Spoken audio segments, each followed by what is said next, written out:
Well, good morning, everyone. We had a good meeting with the president, and what I'd like to emphasize is there are some areas of potential agreement. He mentioned in the State of the Union his support for nuclear power, for offshore drilling, for clean coal technology, and for trade agreements, presumably with Colombia, Panama, and Korea, the ones that have been languishing now for a year and a half or so. These are areas where I think there could be pretty broad bipartisan support to go forward on a collaborative basis. Obviously, there will be areas of disagreement, but emphasizing the things that we might be able to work on together, I would mention those 4 areas, all of which I think would be job generators: nuclear power, offshore drilling, clean coal technology, and pass those languishing trade agreements which we know create jobs here in the United States. We also had a long conversation about spending. The American people know that Washington has been on a spending binge now for over a year. And I urge the president, if you're serious about cutting spending, why don't we do it now? Why don't we start with a rescission package? The president's got the ability to send rescissions up to the Hill. I urge to put one rescission in each bill. Send it up to the Hill. Let members vote up or down on wasteful Washington spending. We don't have to punt all of this off to some spending commission. We can start cutting spending now. When it comes to, we didn't really talk about health care. Apparently that's going to be discussed in several weeks. But we're trying to understand from the White House what it is we're trying to accomplish with this health care meeting. That's why Eric and I sent a letter down here yesterday. We're hopeful that we'll get some answers as we consider what to do about the February 25th meeting.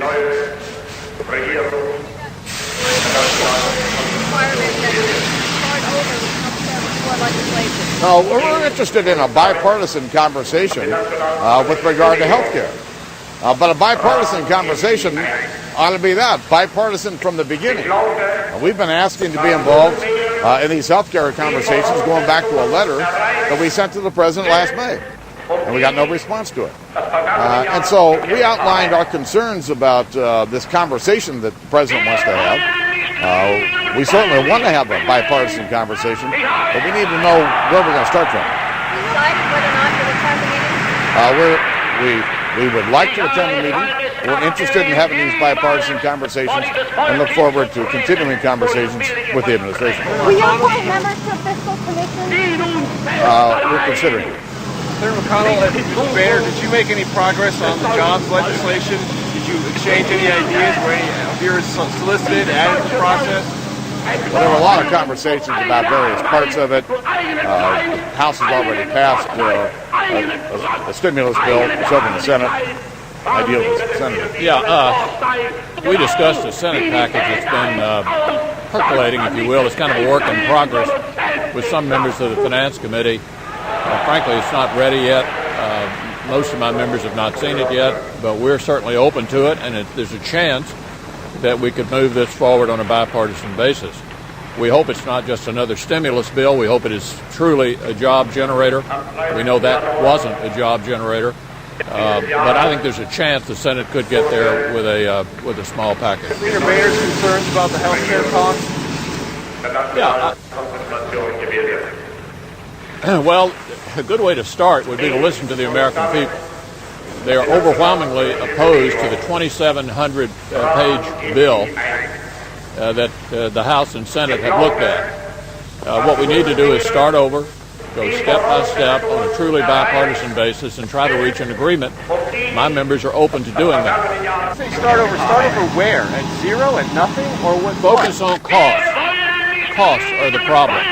The rising cost of health care in America.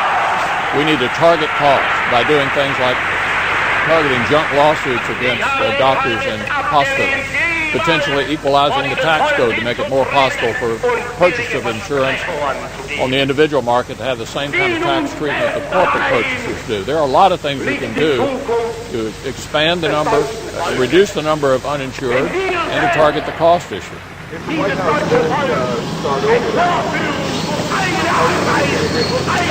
We need to start over.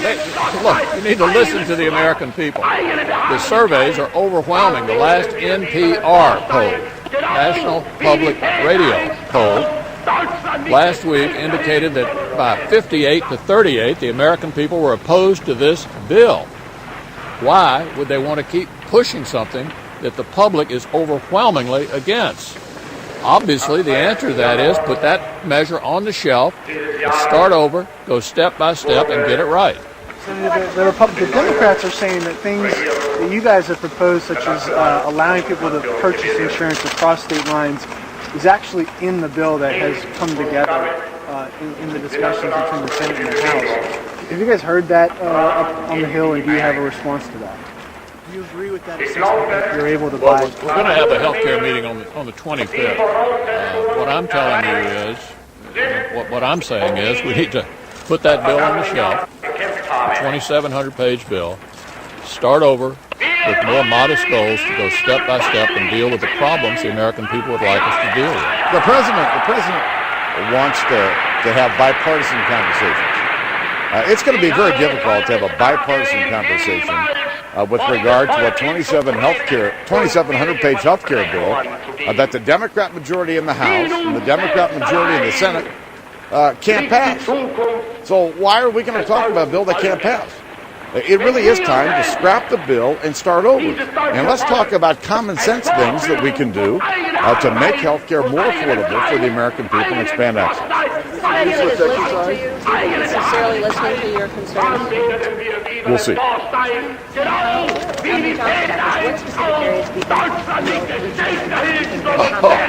Well, it's hard to predict. I mean, this is a package that's kind of a work in progress. The jobs package is a work in progress. We want to make sure it's not just another stimulus bill that will not create any jobs.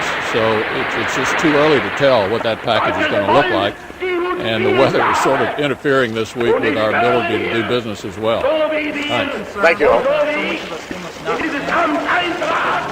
So really,